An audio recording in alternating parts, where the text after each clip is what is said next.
drafty stone hall of Alderwick. Keep a storm hammered the stained glass windows like knuckles demanding entry. Servants rushed with parchments, guards argued over defenses, and somewhere behind it all the king rubbed his temples with the desperation of a man who had not slept in 3 fortnights. Frog, meanwhile, was busy stealing pastries. He hadn't been invited to the palace. He'd simply wandered in during the chaos and no one had stopped him. Barefoot, slightly hungover, and wearing a shirt so wrinkled it qualified as a war crime. Frog leaned against a pillar nibbling stolen bread when the royal herald pointed straight at him. "You there, scruffy one? His Majesty requires a hero." Frog blinked. "Who, me? I'm just here for taxation, moral support." But the guards had already lifted him by both arms and carried him forward like an improperly wrapped mattress. The king slammed a map on the table so hard that dust coughed upward. "Monsters!" the king growled. "They raid our farms, drain our wells, haunt our rivers, and steal our merchants' wagons. A dozen beasts across the kingdom, dragons, witches, serpents, spirits, an entire menagerie of doom." Frog chewed thoughtfully. Sounds rough. You tried, like, talking to them?" The king inhaled deeply through his nose. "Frog, listen. You must slay the monsters." Frog nodded politely, hearing absolutely none of it. His mind was halfway focused on a maid sweeping the corner of the room, humming a tune that echoed prettily in his ale-softened brain. The king kept talking, something about honor, destiny, weaponry, compensation, but Frog caught only fragments. Roaming the countryside, monsters growing stronger. You must slay the monsters low. Lay the monsters. Frog straightened. "Oh, that's the job? I mean, I'm not judging your tastes, Your Majesty, but that's a pretty intense strategy. Not sure how romantic I can be while being chased by fangs." The king, exhausted, waved it off. "Yes, yes, just do it!" And so Frog, armed with a rusted sword, a dented shield, half a loaf of bread, and the world's most disastrously incorrect interpretation of a royal assignment, strutted out of the gates, ready to woo the kingdom's worst nightmares.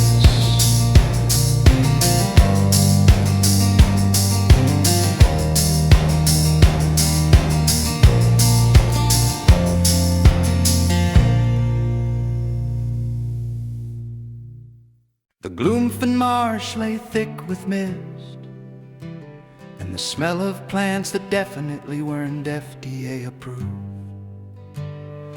Frog stepped through knee-deep sludge, humming a tune, trying to look both approachable and mysterious, neither of which he accomplished.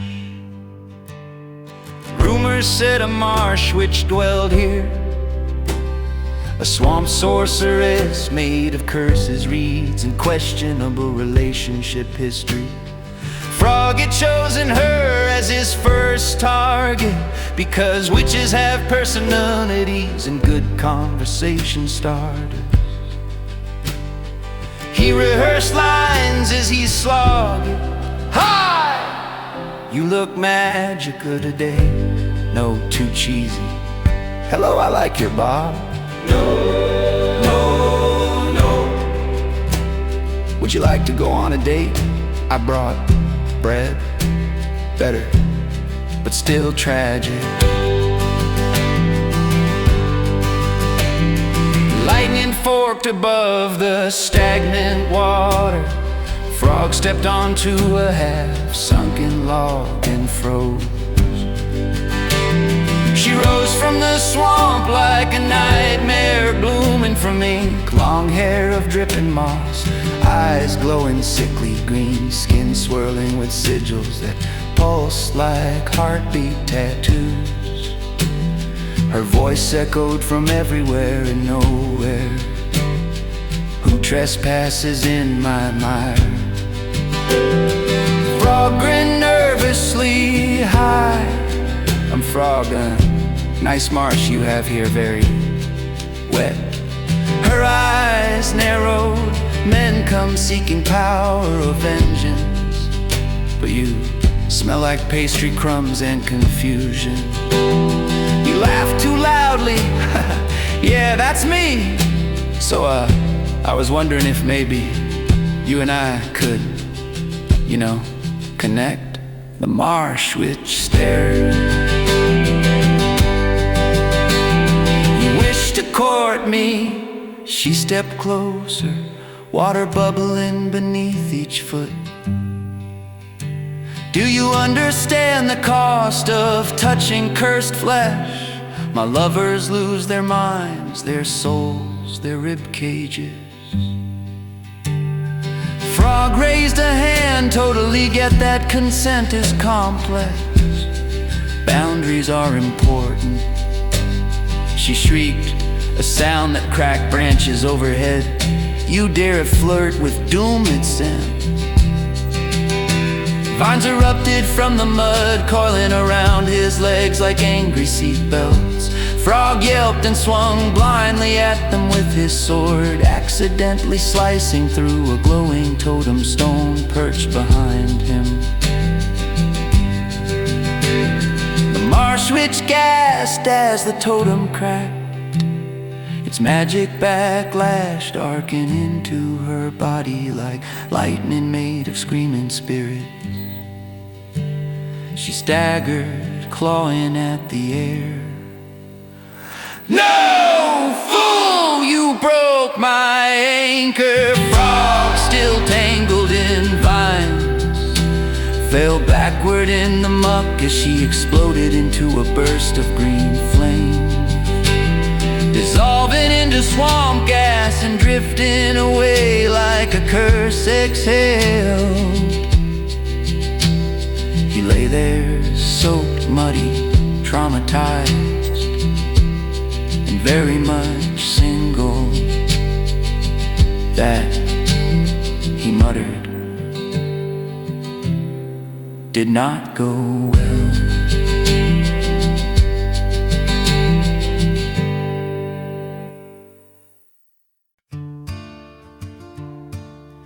Frog's next destination was the ghost town of Hollow Reach, where a single crooked bell tower pierced the sky like a broken tube. The townsfolk had fled long ago, claiming a banshee had claimed the tower and screamed each night until windows shattered. Frog took a deep breath. Okay, ghost girl, us girls are sad and mysterious. Maybe I can comfort her, maybe she just needs someone to listen. He climbed the stone steps, spiraling into darkness, dust swirling with each footfall. The final landing opened into the bell chamber, moonlight slashing through fractured boards, and there she hovered. Hair like drifting starlight, skin pale as chilled fog, eyes ruined with sorrow older than the tower itself. Her dress fluttered as though underwater, though no wind touched her. Another soul, she whispered, another doomed wanderer, come to hear my wail. Frog smiled weakly, actually I was hoping we could talk before any wailing. She blinked, talk. Yeah, maybe get to know each other. You're beautiful in a tragic, lonely, spectral way.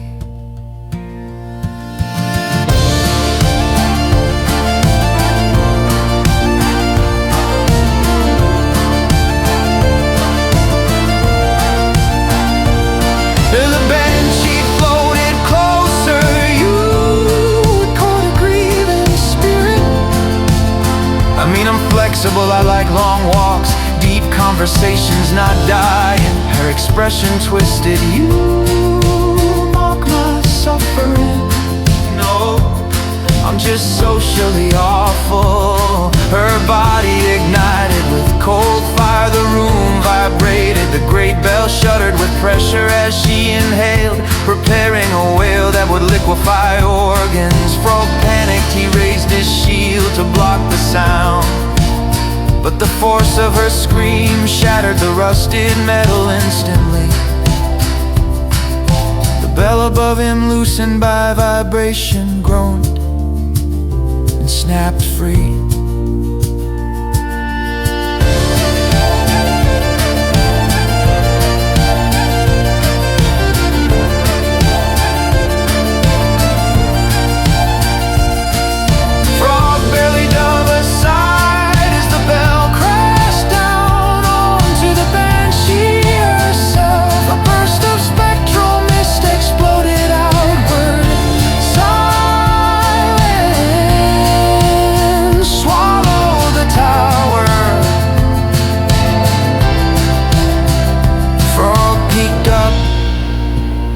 Are you okay? I didn't mean, oh, she's gone.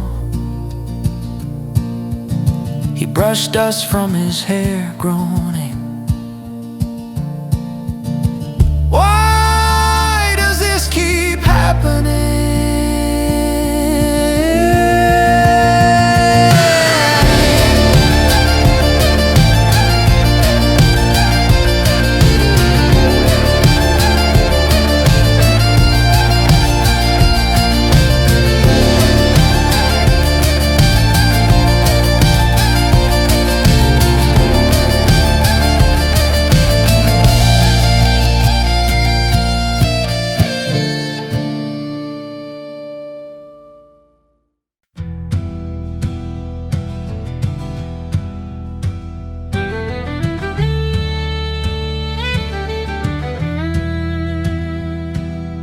Ironwood Grove was unlike any other forest in the kingdom.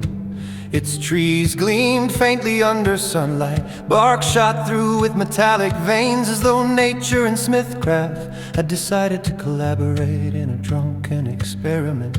Birds chirped in harm, but it's too perfect to be natural, and gears occasionally clicked inside hollow trunks.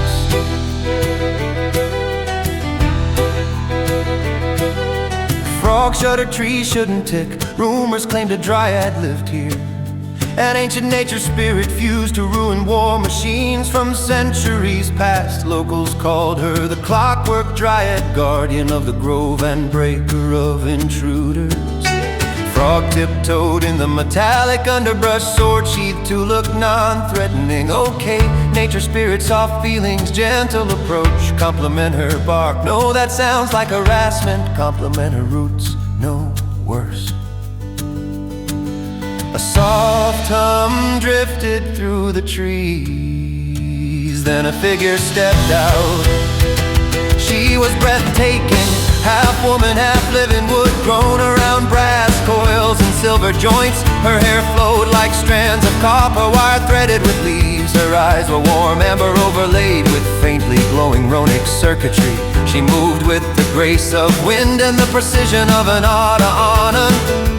Traveler, she said, voice harmonizing between whisper and chime. Why do you tread my grove? Frog put his hands up high. I love what you've done with the trees, very steampunky. I was wondering if maybe don't get mad, I could get to know you. She tilted her head. You seek union with a being, half root, half ruin. Mortal flesh cannot withstand the ritual. My touch is binding, my embrace rewrites the soul. Frog forced a smile, I've dated worse. Her expression shifted, not amusement, not anger, just confusion. You misunderstand my purpose. I protect the balance, I permit no corruption. Courtship is irrelevant. Right, but maybe we could build something together. Emotionally, mechanically, artistically. The grove darkened, gears spun in the trees. Vines of metal snapped to attention like angry serpents.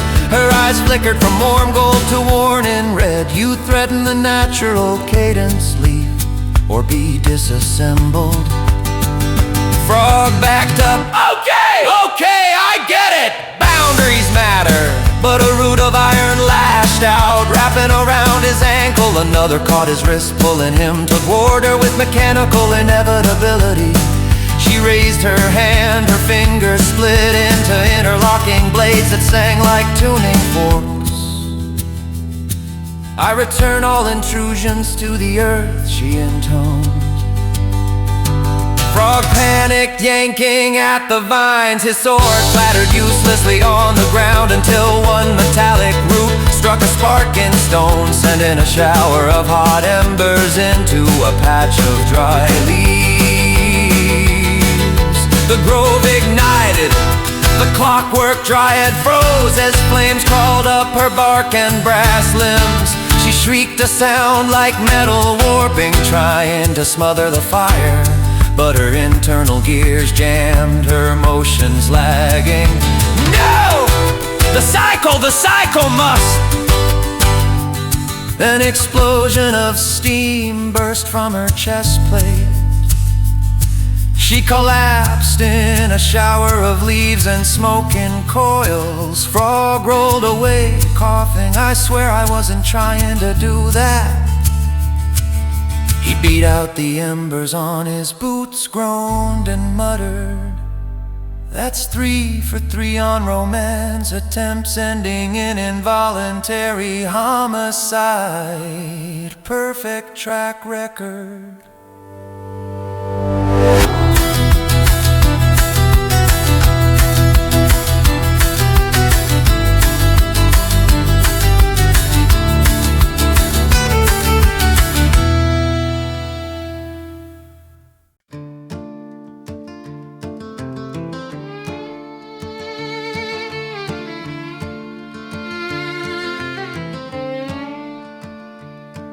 The glass dunes stretched like a sea of shattered mirrors, sunlight reflecting in blinding flashes that drove sane travelers away. Beneath the crystalline sands lurked something ancient, a serpent spirit said to be born when lightning fused desert sand into shimmering scales. Frog trudged across the dunes, sweating like a roasted potato. "I am gonna get sunstroke before I get a date," he complained. A ripple passed beneath the glassy surface, then another. Then something massive broke through in a glittering arc. She rose from the dune like a goddess sculpted from prismatic shards, her tail a long shimmering ribbon of glass scales, her torso that of a woman carved in opal light, refracted around her in impossible colors. Her voice chimed like ringing crystal. "Mortal," she hissed softly, "you tread upon my sacred bed. Why do you disturb the serpent of the dunes?" A frog held a hand over his eyes. "Hi, sorry to bother you. Just wanted to say you look incredible, like I would rearrange my schedule. Incredible." She blinked slowly, you would court me. I mean, yeah, if you're open to that. I've never dated someone made of sparkles before. Her tail curled dangerously, my touch cuts like truth. My kiss scorches like refracted fire. Lovers who embrace me are sliced into ribbons of regret. Frog shrugged, honestly that describes some of my past relationships already. For the first time in centuries, the serpent spirit looks startled. Your boldness is strange. She slithered closer, circling him, studying his posture, his heartbeat, the flush of heat rising from his cheeks. Perhaps you truly desire trial, she whispered, tail brushing his shoulder. Tiny cuts instantly formed, a test of worthiness. Blood trickled down his arm. Frog yelped, okay, physical affection with you is hazardous. Maybe we could just talk or wave at each other from a safe distance. She recoiled with a hiss, you flinch, you fear my nature unworthy. No, no, I just prefer not being minced. Her tail struck the sand, shards erupted like knives, then died. She lunged, frog dove, rolling across the dunes, sand slicing his clothes like razors. He stumbled near a cluster of upright crystal pillars, natural desert formations that hummed faintly. The serpent wrapped around a pillar, ready to crush him. Frog grabbed the nearest chunk of reflective glass and held it up defensively. Sunlight hit it, a blinding beam ricocheted into the serpent's face. She shrieked, stunned, her coils whipped violently, striking another crystal pillar, shattering it. The pieces fell like shimmering guillotines. One massive shard impaled her tail. She thrashed, slicing herself deeper in her panic until the dunes were littered with fractured opal scales. Her body collapsed into dust and refracted light. Frog sat in the sand, heart pounding. I really need to stop dating.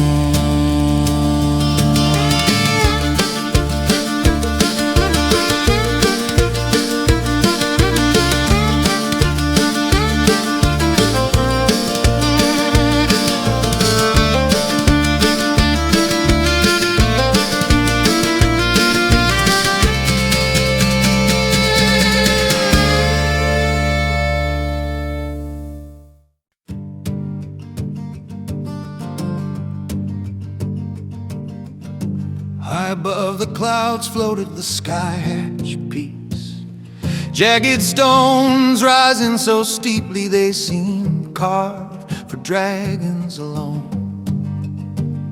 Frog was wheezing halfway up before he even saw the wyvern nest. He clung to a ledge, why couldn't one monster be into picnics?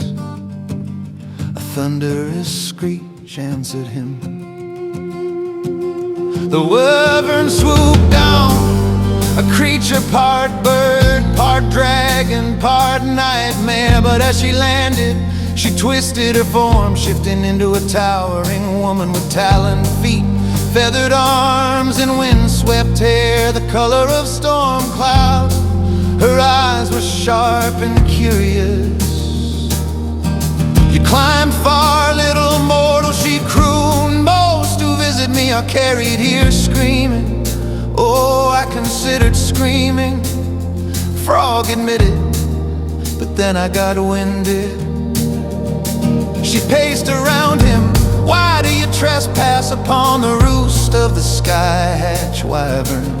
So Frog coughed, this might sound weird, but I may be here to lay. She froze, lay me she repeated, yeah, I thought the king said, never mind, long story.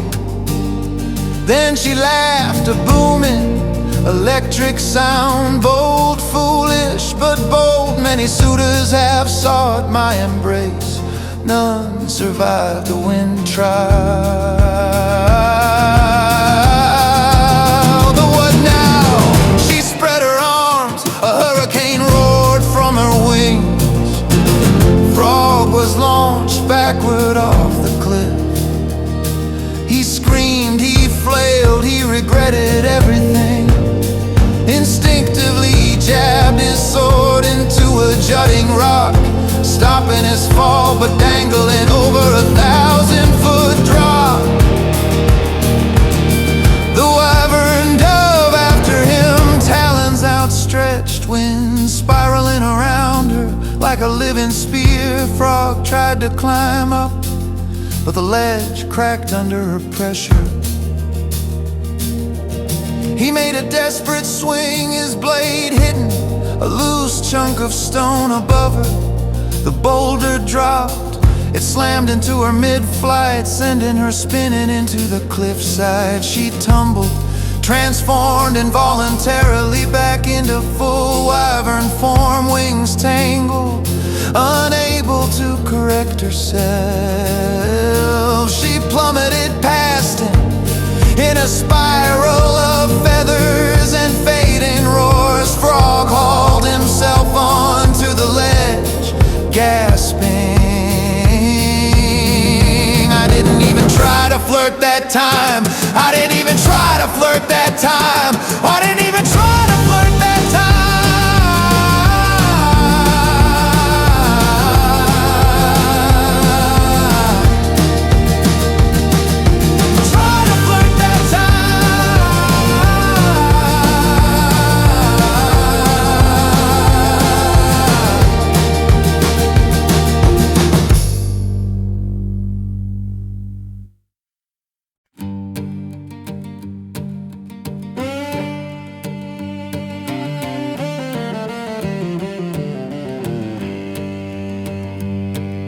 Oak Bridge was not an inspiring tourist destination.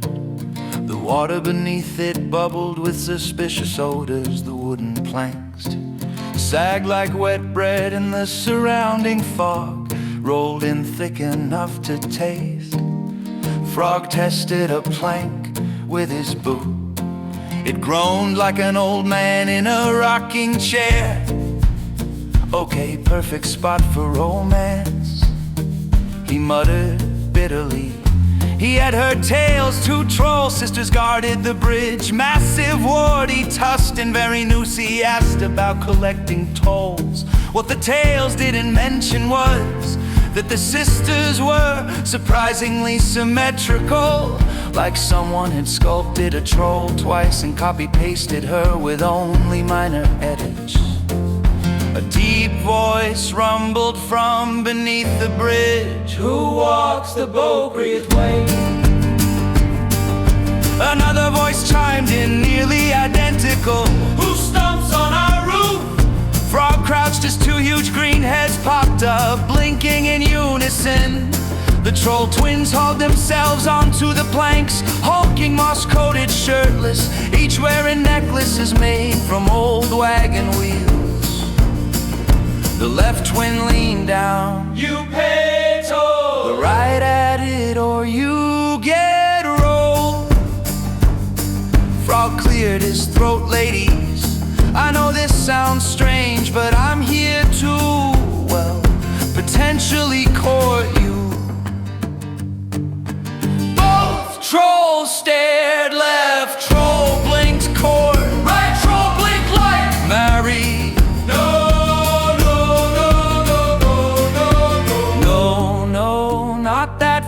Just maybe a date if you're into that. They both squinted confused. Left troll scratched her chin. What date tastes like? Right troll nodded his date food. Frog considered this in a way emotional food. Both trolls lit up food. No, no, no eating meat. twins huddled together, whispering loudly enough to echo. He looked like snack, but maybe sweet snack. But we like crunch, but he bring food maybe. Frog slowly backed up, we can talk about snacks. I can bring snacks, just not me as snacks. The trolls turned eyes glowing with excitement and hunger. You feed us, we'd ate you. Define date.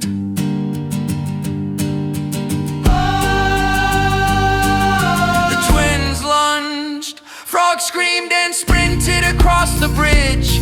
The planks buckled under their colossal weight as they chased him, grabbing handfuls of mud to fling like catapults.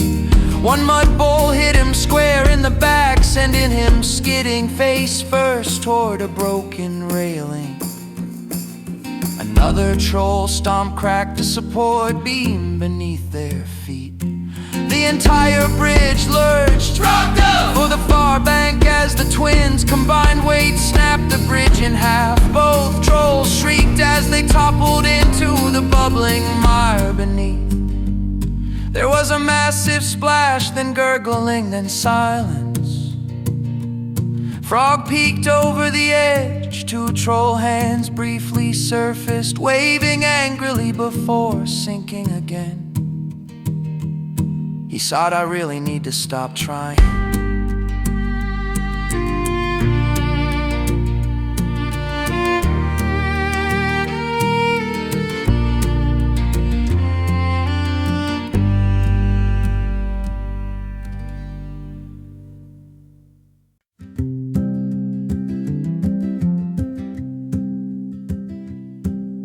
Shimmer Glass Canyon was carved from walls of blue crystal that refracted sunlight into rivers of scattered rainbows.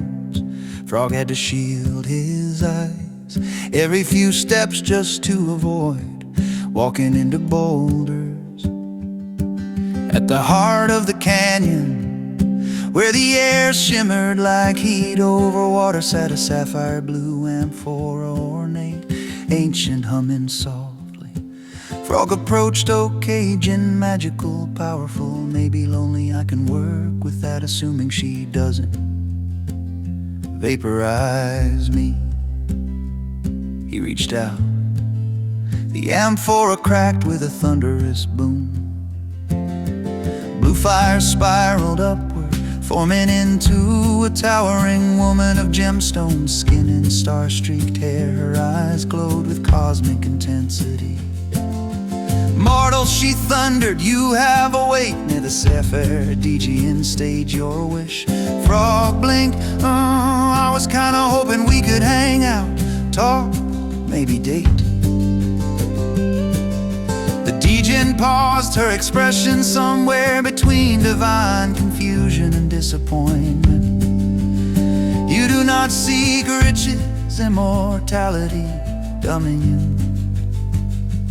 You seek me, well, yeah. She drifted closer, her body shimmering like shifting glass. My affection is no trivial thing. Those who attempt to claim my heart are burned by the weight of eternity. Cool, cool, but have you tried just like taking things slow? She stared, then laughed. It was not a gentle laugh, it was an earthquake-in sound. You amuse me, mortal, very well. If you desire my hand, you must complete the trial of truth. Uh-oh. The canyon walls burst with light, dozens of illusions erupted around Frog. Reflections of himself making mistakes, flirting badly, nearly dying repeatedly, his confidence drained like water through a sieve. Then came visions of the monsters he'd failed to date, each accusing him of cowardice, incompetence, foolishness. The sapphire Jinn loomed above his crumbling self-esteem. Face your flight, mortal, speak the truth of your heart. Frog trembled. Okay. The truth is, I don't know what I'm doing. I'm not brave, I'm not heroic, I just didn't want to disappoint anyone, and I'm lonely, okay? That's it. The illusions paused.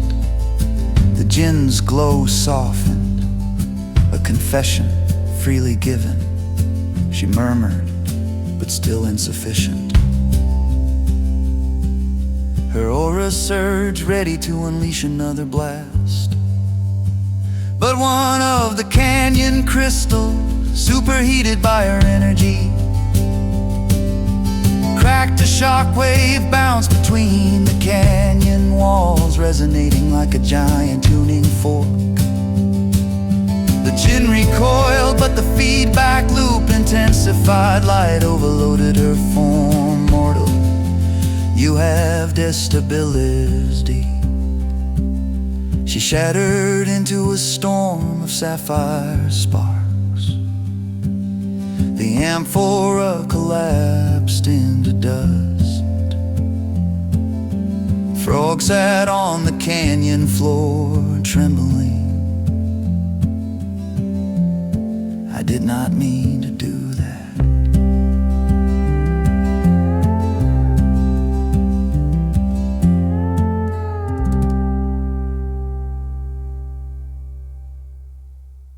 Craigtail Ridge was a jagged line of volcanic spines overlooking the western sea. Updrafts howled like wolves, pushing Frog sideways as he climbed along rocky ledges. He hugged a cliffside. If this monster isn't into hugging, I'm screwed. A piercing shriek split the sky. A crimson blur dove past him, talons slicing the air where his head had been. Frog ducked and looked up. She perched atop a spire of stone, the scarlet harpy. Red feathers like wildfire, wings broad and powerful talons sharp enough to carve scripture into stone. Her human features were fierce, angular, and framed by a mane of burning plumage. You trespass upon my area, she snarled, state your final words. Frog raised both hands, I was hoping my words could be an opener. You're stunning, like a sunset that wants to murder me. She narrowed her eyes, flattery. You think a harpy queen will be wooed by sweet sounds? Well, I figured harpies like singing, maybe you'd appreciate. She cut him off with a scream that cracked a nearby boulder. Singing is for her and slaughter, not courtship. She launched at him, Frog dove flat as her talons gouged the cliff. Okay, cool talk. She swooped again, he rolled behind a jutting rock. She struck it hard, shattering half the outcrop. You think to hide, mortal? No, I think to live! The harpy wheeled upward, catching a vicious updraft. And dove like a spear, Frog sprinted along the cliffside, heart punching his ribs. She crashed down again, gouging a fissure under his feet. The ledge cracked. Frog windmilled his arms as he plummeted, grabbing her leg in sheer panic. Release me, worm! No, thank you! She screeched, thrashing midair. Frog's weight pulled her off balance. She careened toward the ridge, slamming wing first into a pillar of volcanic stone. The pillar toppled, it crushed her beneath a shower of rubble and burning dust. Silence fell. Frog crawled out from behind a boulder, singed and shaking. That one wasn't even my fault.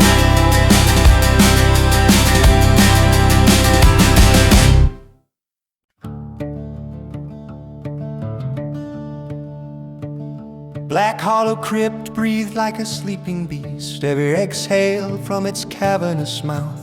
Blue dust across the skeletal statues lining the walls. Frog stood at the entrance, lantern trembling in his grip. "All right, new approach," he whispered. "Confidence, poise, compliment her outfit, don't die."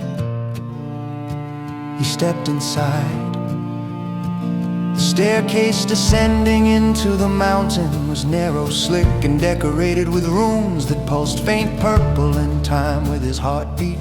Frog tried not to think about that. He also tried not to think about the strange whispering echoing from nowhere and everywhere. He failed at both. At the bottom, the crypt opened into an enormous rotunda, carved from black stone. Floating shards of obsidian slowly orbited the center like a constellation trapped in a dream. Frog blinked several times. That's not normal interior design. A figure emerged from the swirling shard galaxy. Tall, elegant, terrifying. A woman draped in a cloak woven from raven feathers, skin pale as frostbitten marble, eyes glowing violet with eldritch intensity. Her presence alone felt like standing inside a whispered curse. Another mortal, she said, her voice soft as falling ash. Come to bargain, to beg, or to be unmade. Frog cleared his throat. "Hi, so I'm Frog, and I'm here because I think you're amazing. Like, look at your whole vibe, it's very dangerous. Librarian who could destroy me emotionally and physically. I'm into it." Her expression flickered confusion, annoyance. It was hard to say when someone's eyes were glowing like haunted lanterns. "You seek me," she murmured. "Not my power, not my secrets, me."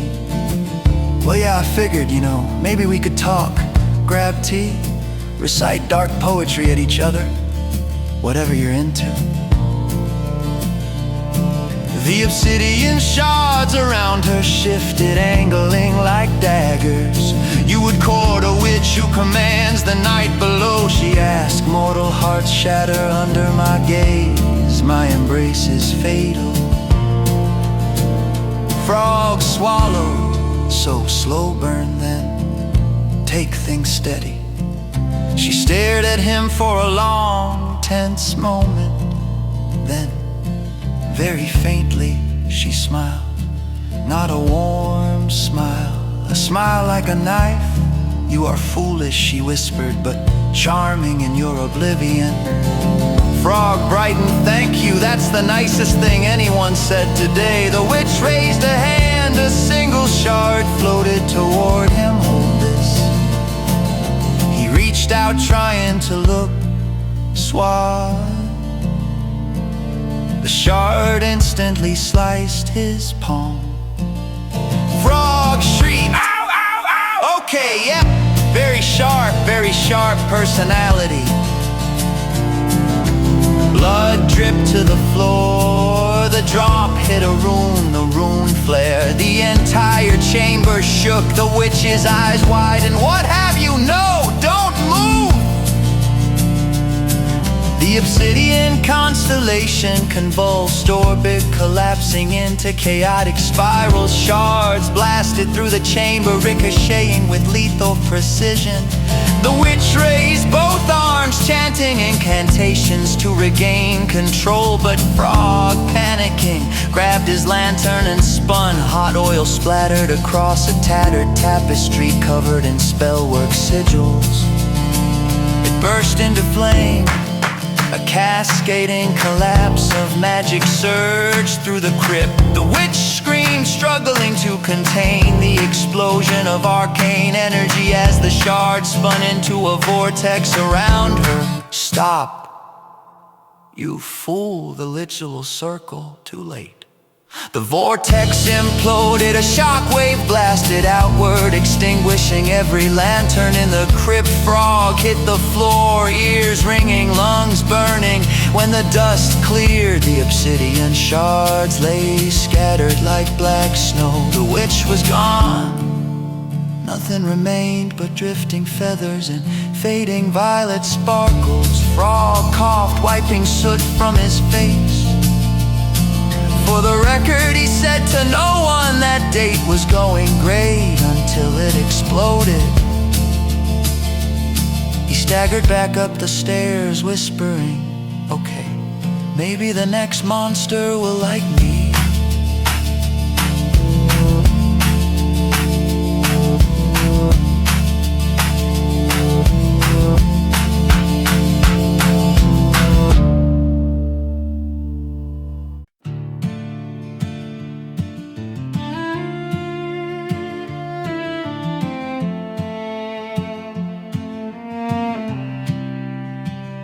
Dawn Peak Spire was the tallest point in the kingdom, so tall it split the sunrise in half every morning. Atop it perched the song beast, a creature said to weave music and daylight into living magic. Frog climbed for hours, clinging to icy handholds. Why, he gasped, do all the hot monsters live on mountains? Near the summit, a gentle humming drifted down the wind. Beautiful harmonious, strangely comforting. Frog followed the melody into a clearing carved naturally and into the peak. There she stood, a woman with skin made of soft golden light, hair of flowing dawn colors and wings that shimmered like stained glass. Her voice alone warmed the air. She turned to him, welcome, wanderer, few reach my spire willingly. Frog bowed, breath fogging in the cold. Your voice is incredible, like warm bread for ears and eyes and soul. She smiled, radiant, you seek healing, guidance, a blessing. I was hoping for, maybe a romantic moment, or at least some flirting that doesn't end in homicide. Her brows lifted, romance with me. Do you understand what that invites? Frog shrugged, emotional vulnerability, breakfast dates. The song beast laughed softly. My song is not mere melody. When a mortal seeks my affection, they open their heart completely. Every joy, every pain, every fear laid bare in pure sound. Many cannot bear the weight of their truth. Oh, Frog said, that sounds horrifying, yet you still approach.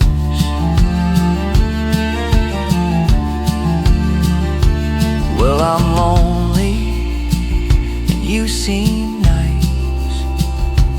Her wings folded gently as she stepped closer. Then let me show you your truth. She placed a glowing hand on his chest. Music erupted, not just sound, memories, hopes, insecurities. Frog's entire inner world spilled into the air as shimmering notes. Regret over failed friendships, fear of disappointing everyone, longing for connection. Shame, humor, yearning, grief, all spinning in a molten emotional storm. Frog collapsed to one knee. Okay, okay, that's enough truth. But the song had taken on a will of its own, spiraling around the spire, resonating with the mountain's crystal structure. Cracks splintered along the peak. The song beast gasped, the resonance stopped. The mountain itself began to hum violently. The song beast tried to silence the melody, wings flaring, but the feedback loop amplified her own power. Light flared too bright with one final crystalline chorus. Her body burst into a cascade of golden shards that drifted like morning snow. The frog lay face down, groaning, I'm gonna start dating humans again.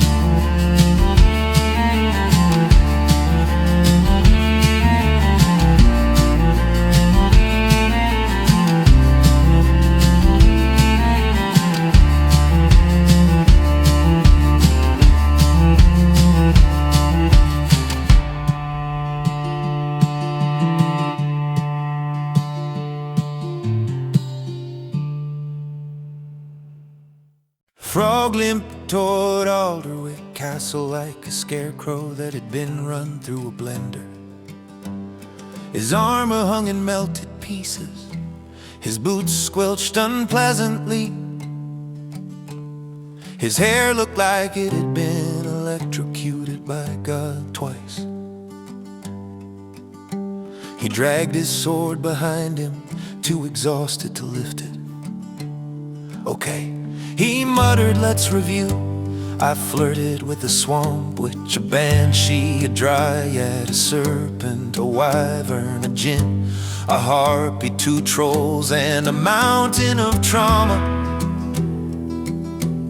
I fell off things, I got stabbed by things, I got screamed at by things, and I did not romance a single one.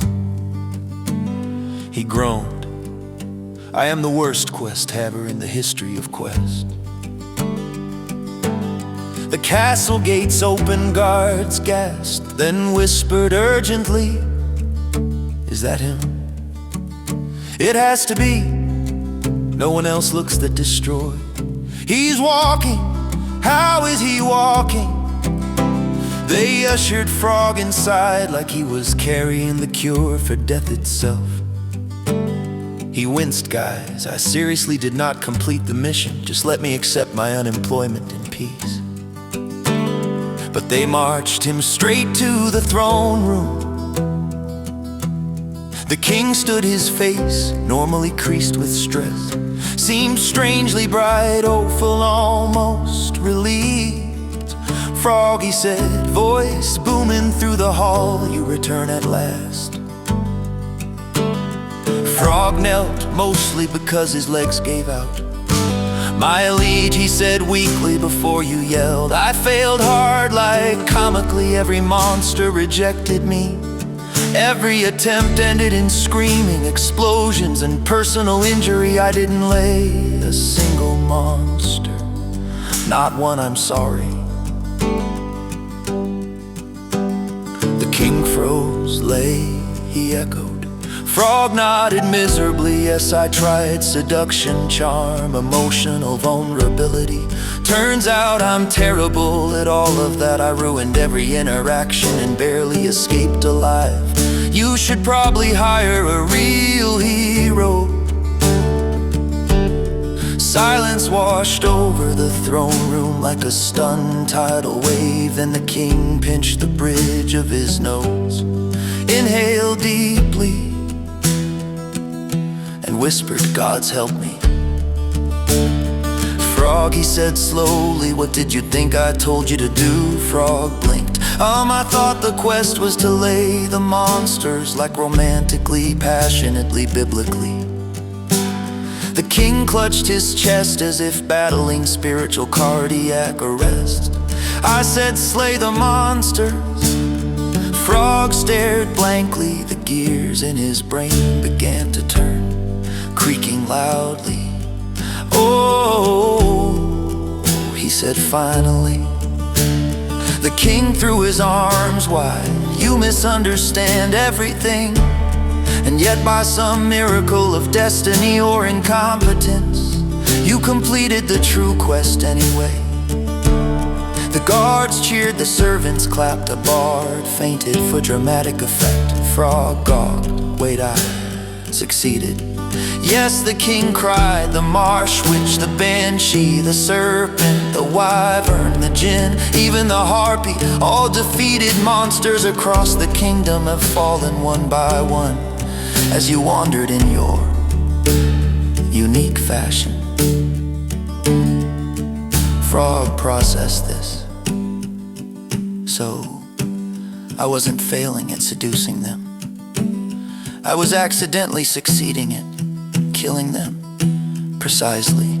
Frog stared at his bruised hands, his burned sleeves, his cracked sword. Wow, he whispered, I thought I was bombing every date. Turns out I was crushing the mission, crushing it. The king agreed with staggering, unbelievable, world-saving incompetence.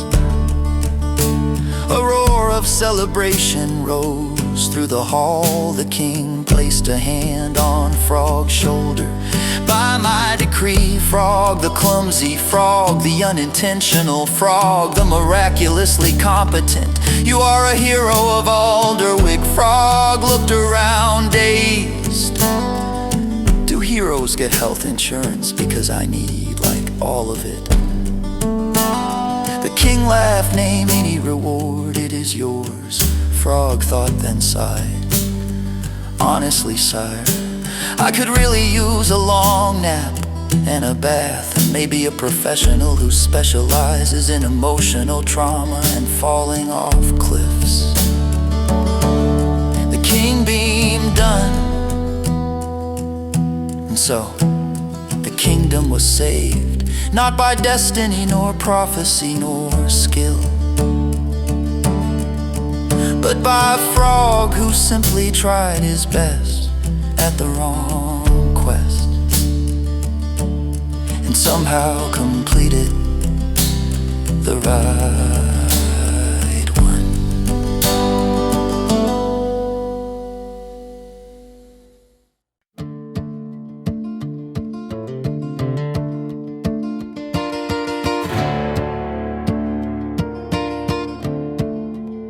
Well, the king called me a hero. He said I'd save the day. Said my bold, unorthodox methods kept the kingdom's doom at bay. I tried to tell him none of that was something I meant to do, but kings hear what they want to hear when they think they needed you. So he clapped my back with pride, nearly snapped my weary spine. Said, Frog, you've earned a treasure, a reward that's purely mine. But I give it to you gladly, a gift that's truly blessed. And then he waved his hand and said, you'll marry my daughter next. Now I'm not the kind of fella who says no to fancy things. Silk shirts, huge feasts, loud trumpets, that stuff really slaps and rings. But a princess that felt heavy, I'm just Frog with no real plan. I flirt with witches accidentally and kill monsters on command. She walked in like a sunrise, hair bright as summer grain, a smile worth a dozen kingdoms, a laugh that soothed my pain. She said, so you're the one who saved us, and grabbed me by the sleeve. And right away I realized this girl would someday leave. Not like leave, no heartbreak or running off with thieves. More like wander into danger while I'm too dumb to believe. But King said show her adventure, take her somewhere grand and bold. And when your boss is royal, you do what you are told. Oh, the princess was lovely, the princess was sweet, the princess was lively, light on her feet. She laughed